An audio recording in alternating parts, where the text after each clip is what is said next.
구독, 알림 설정까지 부탁드립니다. 오늘도 우리 사는 이야기 찾아주셔서 감사합니다. 사연자분이 보내주신 이야기 시작해볼게요. 안녕하세요. 집안에 사람을 하나 잘못 들여 금쪽 같은 아들의 인생을 망치게 된 애미입니다. 검은머리 짐승은 함부로 거두는 것이 아니라고 하더니 어린 것을 하나 잘못 들여 집이 풍비박산이 나기 일보 직전입니다. 제가 전생에 무슨 죄를 지어 애 셋을 키우고도 이러한 취급을 받는진 모르겠으나 남들이 보기에는 또 그런 것이 아닐 것 같아 이야기를 풀어놓으려고 합니다. 제게는 아들이 하나 있는데 결혼을 좀 일찍 했습니다. 29살이니까 요즘 젊은 사람들 치고는 아주 결혼을 일찍 한 셈이죠. 어려서부터 말을 잘 듣고 거부거분한 아들내미라 제 말을 듣고 결혼까지도 문제없이 직진을 하더라고요. 아가씨는 건너 제가 어린아이를 하나 소개받아 선을 보여주었는데 아이들이 식을 올릴 때 나이가 각각 29에 21였으니 나이가 퍽 어린 편이지요. 나이 차이가 8살이 나니 왜 그렇게 어린 여자를 선을 보여주었냐는 이야기를 많이 들었었는데 저는 나름대로 어린 여자아이를 찾아 아들을 결혼시킨 이유가 있었습니다. 저도 결혼을 일찍 했는데 이후에 애가 영 들어서지 않아 지방의 한의원에서 맥을 짚고 한약을 지어 먹기도 하고 흑염소를 고아 먹기도 하면서 겨우겨우 임신을 하여 낳은 자식이 저 아들이거든요. 원래 여자 나이가 어려야 아이가 잘 들어선다고들 하잖아요. 저도 결혼을 했을 때의 나이가 20대 중반쯤 되었는데 그렇게 고생을 했으니 손주를 제대로 보려면 아주 나이가 어린 여자아이를 집에 들이는 게 옳다 싶었죠. 사실 소개를 받는 자리에 저도 아들의 손을 붙잡고 나가보았었는데 처음 보는 자리에서도 싹싹하니 귀엽고 웃는 상이라 마음에 들더라고요. 특히나 저는 뒤태를 보았는데 아이가 골반이 넓고 살집이 좀 있는 것이 임신이 잘 되게 생겼더라고요. 요새 여자아이들은 머신이 꾸미미니 해서 비리비리 마른 아이들이 많은데 가슴도 둥글고 엉덩이도 토실하니 얘는 아들을 낳을 몸매구나 싶었어요. 제 처녀 시절의 몸을 보는 것 같았거든요. 그래서 저는 오케이를 했고 수더분한 아들도 이 아가씨가 마음에 든다 하여 연애 기간을 좀 가지고 결혼식을 올려주었습니다. 솔직히 다른 건 크게 상관이 없었습니다. 나이 어린 게 무슨 상관이 있나요? 어차피 집에 들여 가꾸고 가르치면 다 여자는 여자 노릇을 하는 것을요. 사람 꼴을 갖추는 건 내가 고생스러워도 며느라기를 가르치면 되겠다 싶었죠. 그렇게 적당히 식을 올려주고 전셋집을 해줄 형편이 안 된다는 핑계로 일단 저희 집에 아들의 신방을 차렸습니다. 아들이 살던 방 한 칸에 신혼 침대도 들여놓고 문고리도 바꿔주었어요. 나름대로 신혼이니 너희들이 방문도 맘대로 잠그고 어른처럼 굴어라 하는 생각에서였죠. 며느리는 21살 치고는 아이가 어른스럽고 생각이 있어서 어른을 공경할 줄 알더라고요. 물론 입안에 혀처럼 구는 건 아니라 불편함이 없지 않아 있었지만 새 식구를 가르치는데 그 정도의 불편함은 감수해야 하지 않겠습니까? 그래서 시어머니가 된 제가 어른의 아량으로 많은 부분을 참아주었던 것 같아요. 저희 아들은 대학을 졸업하고 대기업은 아니지만 중견기업에 취업해서 따박따박 월급을 벌어오는 훌륭한 청년입니다. 그런데 신혼기간이 3개월이 넘도록 며느라기는 곳간만 쭉 내고 돈을 벌어올 생각을 못 하더라고요. 솔직히 돈을 버는 것보다 얼른 손주나 보았음 싶었지만 요새 젊은 부부들이야 맞벌이가 유행 같은 것이니까요. 그래서 너 학교나 한번 다녀볼래?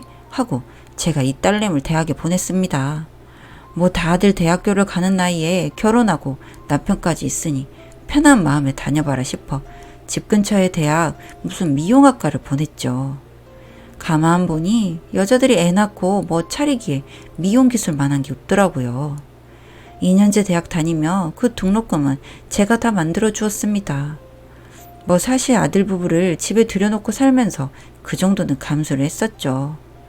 원래 집을 해줄까 싶어 목돈을 만들어 놓은 것이 있었거든요. 막상 덜컥 집을 해줘버리며 며느리 가르칠 시간이 없겠다 싶어 꽁꽁 숨겨놓은 돈이었죠. 그렇게 며느리 대학 입학을 시켜놓으니 이 딸내미 그렇게 기다리던 임신을 했습니다. 아들방 문고리를 바꿔준 보람이 있었던 것이지요. 아침 밥상을 차려주었는데 화장실로 들어가 욱욱거리는데 입덧하는 며느리 얼굴이 참 이뻐 보이더라고요. 그렇게 학교도 다니고 임신도 해서 이때만 해도 집에 사람을 잘 들였구나 싶었습니다. 단 마음에 안 드는 게 하나 있었다면 며느리가 학교를 마치고 저녁 8시 넘어서 샤워를 하는 것이었는데 여름에는 샤워들을 다들 많이 하고 빨래도 많이 하니 물세가 5만 원이 넘게 나오더라고요. 아무래도 이건 좀 아니다 싶어 임신도 한 김에 긴 머리를 자르는 게 어떻겠냐 물어봤었죠. 배가 부르면 아무래도 씻기도 불편할 것이고 너도 힘들 거다. 그리고 물세도 많이 나오고 네가 밤 8시 넘어서 씻는다고 설치니 나도 잠을 못 자겠고 아침마다 두통이 생긴다고 이야기를 했죠. 어린 며느리입니다만 어른들 마음 헤아리는 건 또 잘해서요.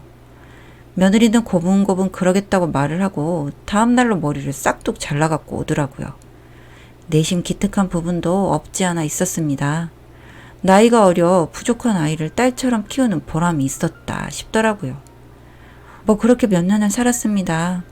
며느리 집안에 딸이 많은 건지 저는 하나를 낳아도 아들을 낳았는데 첫 손주는 딸내미로 보았습니다.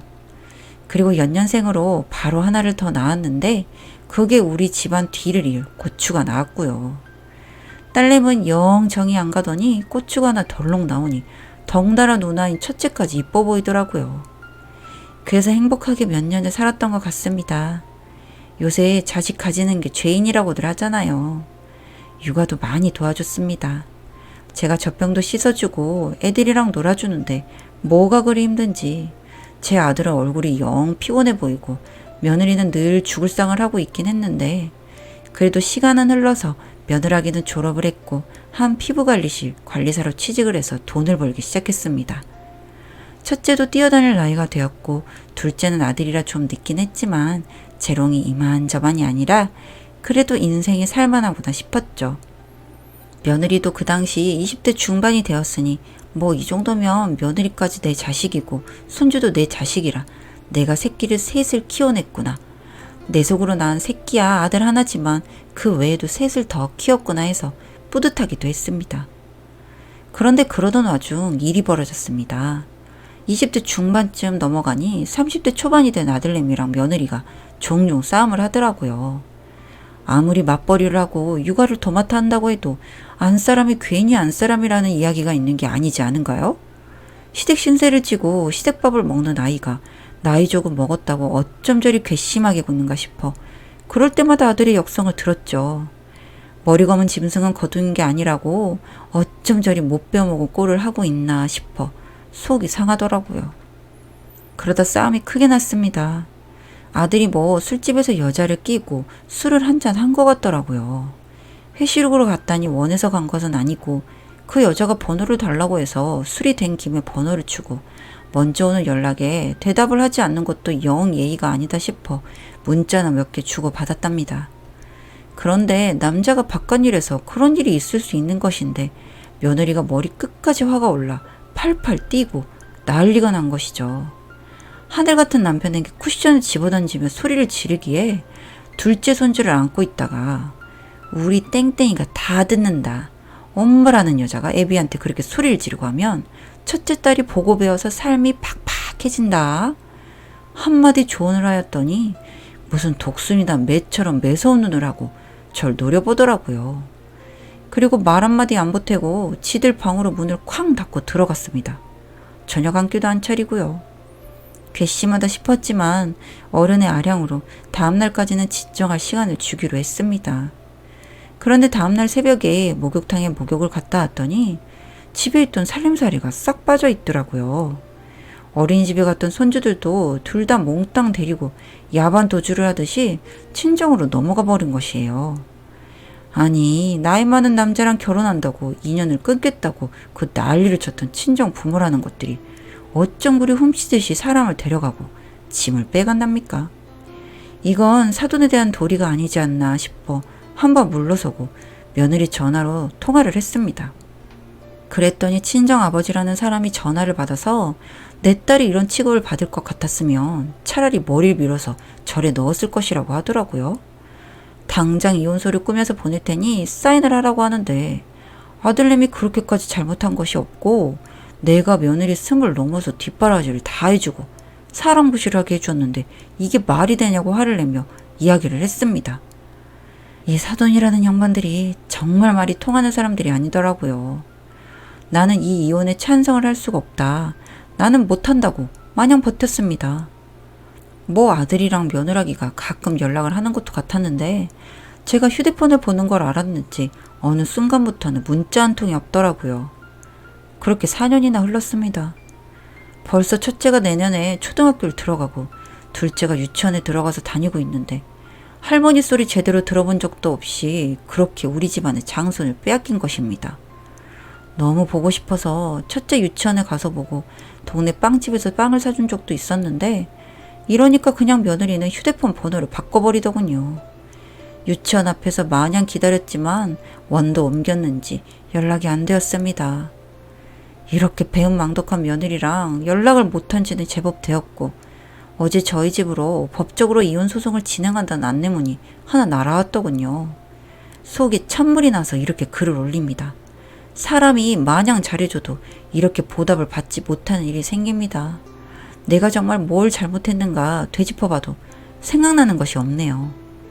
아들의 어깨가 점점 내려앉는 것이 보이고 엄마인 저는 이렇게 화병이 났으니 집에 사람 하나 잘못 들여서 이렇게 망하는 꼴이 나게 생겼습니다. 이를 어쩌면 좋나요? 사연은 여기까지였고요. 우리 사는 이야기 시청해주셔서 감사합니다.